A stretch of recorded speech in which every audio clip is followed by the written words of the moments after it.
In this session we're going to look at the benefits that would arise from the provision of accommodation to employees. Now, where an employer provides accommodation, then a taxable benefit is going to arise on an employee unless that accommodation is job related. So what do we mean by job related? Well, it's where the accommodation is necessary for the proper performance of employment duties, or if it's provided for the better performance of duties and is customary to provide accommodation for that type of work, or if there's a special security threat and the accommodation is going to help counter that threat. So the types of jobs that typically are classed as job related for accommodation would be caretakers, pub managers, clergy, hotel staff. Okay, so if the accommodation that is provided to employees is not job related, then a benefit is going to arise. And there are three parts to this calculation of the benefit. There's what's called the basic charge, then the expensive accommodation charge, and lastly a charge for the provision of services. We'll start off by looking at the basic charge. Now this is the hire of what's called the gross rateable value of the property, which is also known as the annual value or the market rental value of the property itself, and that will always be given to you in any question on this topic.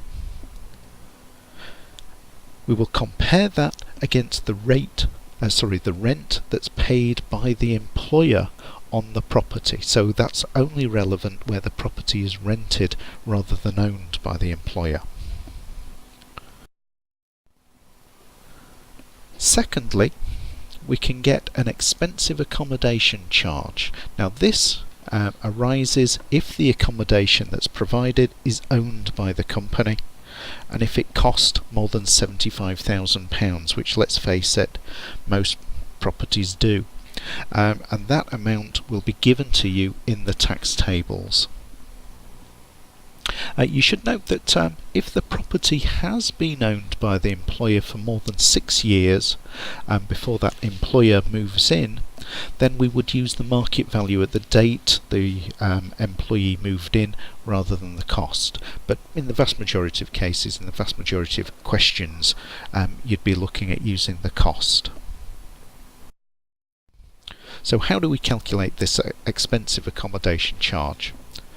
Well, we take the cost of the property less 75,000 and we multiply it by the official rate of interest as given in the tax tables, which at the moment is 3%. If it was the case that improvements have been made to the property before the start of the tax year, then we would add the cost of those improvements to the overall cost of the property. As mentioned, the ORI is 3% in 2016-17.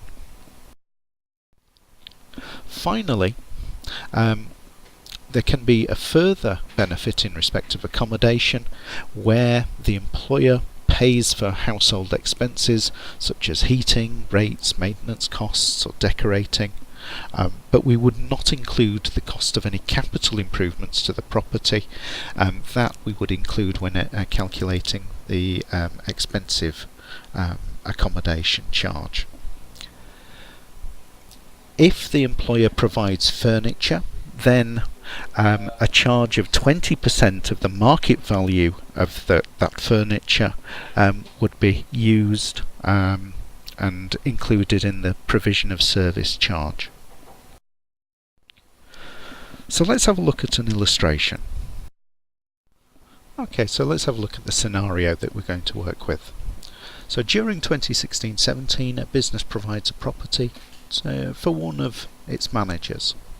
The property cost the business $325,000 in August 2015, so that's before the start of 2016-17, but it's not 6 years before, so when calculating any benefit we will use the cost. The property has a gross rateable value of 4,800, and in addition the business also pays the rates for the property, and in 2016-17 that came to 2,500. Lastly, the manager has contributed £250 per month towards the cost of the accommodation. So we start by calculating the basic charge. Now, this is the gross rateable value. As the property is owned, we don't have to compare it against anything else, so that's 4,800. We then calculate the expensive accommodation charge. This is the cost of the property, 325,000, less the £75,000, and then we'll multiply that by the official rate of interest of 3%. So that works out at 7,500. On top of that, we will add on the rates that the employer pays on the property. So the total benefit, before we take into account any contributions by the employee, is 14,800. We can then deduct the contributions made by the employee. That's £250 per month, and for 12 months that works out at 3,000. So the taxable benefit in 2016-17 on that employee is £11,800.